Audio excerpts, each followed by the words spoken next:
Kalau saya jadi Donald Trump ya, kayaknya dengan bisnis gurita sebanyak itu, kayaknya saya mendingan ngurusin bisnis saya deh. Maksudnya ya saya udah cukup kaya gitu. Tapi melihat apa yang terjadi dengan Donald Trump ini menarik ketika mencalonkan diri sebagai seorang presiden, tapi di satu sisi bisnisnya justru lagi anjlok-anjloknya.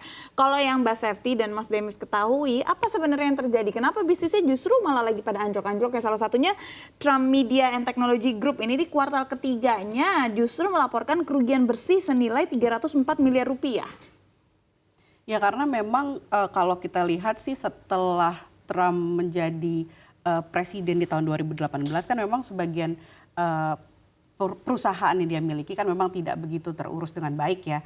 Dan akhirnya ketika dia kalah oleh Biden itu pun juga kan ternyata ada rahasia-rahasia yang dibawa oleh perusahaannya dan juga ada beberapa hal yang sebenarnya tidak boleh dimonopoli oleh perusahaannya, malah dimonopoli. Dan itu kan jadi akhirnya kan jadi ternyata pas ditelisik oleh kejaksaan segala macam kan akhirnya kan itu ketahuan. Terkuak. Dan itu jadi salah satu hal yang membuat akhirnya perusahaan Trump itu nggak se-wow sebelumnya gitu loh.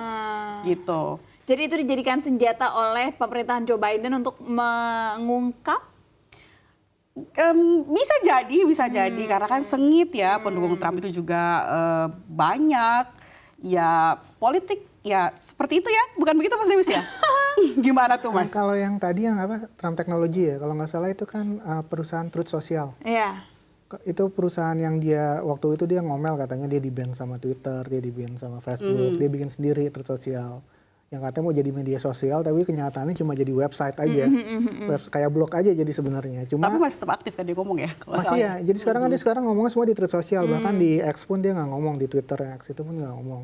Dan Truth Social itu dia awalnya dari dulu ingat rame-rame perusahaan cangkang nggak? Yang apa dulu namanya pokoknya yang perusahaan cangkang. Bentuknya kayak Shell. Kayak Shell, terus dia ngebeli lupa namanya apa ya. Pokoknya dia ngebeli saham Panama Papers kalau salah ya, itu yang ada di Panama Papers gitu-gitu ya. Jadi rame-rame waktu lagi rame pandemi itu ada konsep jadi ya udah kita ngumpulin duit aja dulu di sini. Kosong nih perusahaannya kosong kita listing, habis itu kita ambil nih perusahaan suatu perusahaan. Nah, si Truth Social itu gedenya tuh gara-gara itu. Ini perusahaan kosong terus dibeli sama perusahaan cangkang, sahamnya waktu itu langsung naik. Nah, begitu kemarin kan pas Trump udah jatuh tuh saham turun lagi.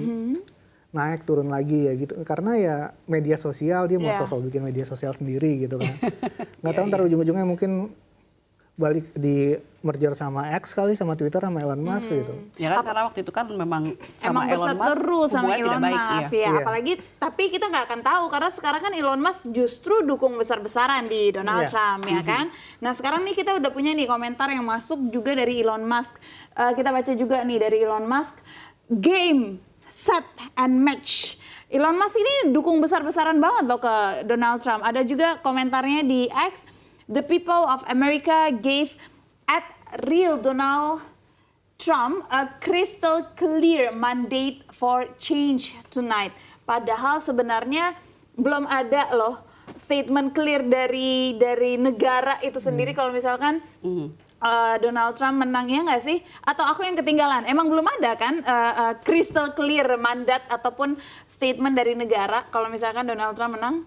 Belum sih, itu nanti akan ketahuan di 26 Desember kalau nggak salah 20-an Desember ya. Setelah elektoral itu dikumpulkan nanti kan dikasih ke Presiden Senat. Which is nanti yang jadi Presiden Senat itu adalah Wakil Presiden. Wah ketemu tuh nanti sama Kamala ya mereka berdua tuh. Nah nanti habis itu di Januari baru akan ada keputusan siapa yang menang sehingga 20 Januari 2025 nanti baru diresmikan dilantik presidennya. Memang masih jauh sebenarnya sih. Tapi memang kalau kita lihat dari hasil sekarang sih memang Trump unggul ya 267 suara which is 3 lagi batas electoral vote bisa dia lampaui di mana 270 angkanya. Kalau itu bisa terlampaui berarti nanti ya Trump pasti menang. Quick count ini masih bisa berubah atau tidak? Apakah proses quick count ini sama dengan quick count kita yang ada di Indonesia?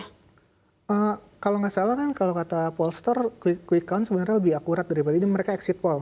Jadi begitu orang keluar mereka ditanya milih siapa. Kalau nggak salah ke quick count itu kan ngelihat hasil di TPS terus sama dia berdasarkan hasil survei sebelumnya diukur dari populasinya sih. Karena kan biasanya ketika exit poll ini udah keluar Ini Trump juga sih, budayanya di Amerika itu biasanya malam setelah pemilu udah selesai. Oke. Karena yang kalah biasanya commencement speech, pidato dia mengaku kalah. Habis yang dia telepon pemenangnya baru pidato. Sejak Trump itu dia yang waktu kalah dia nggak mau pidato. Yang pas menang dia pidato duluan waktu tahun 2000. Dan sekarang juga dia pidato duluan, nggak tunggu si Gak Kamala tunggu Harris. yang kalah dari Kamala, telepon. Iya, nggak tunggu sama Kamala Harris telepon dulu. Jadi ya nggak tahu.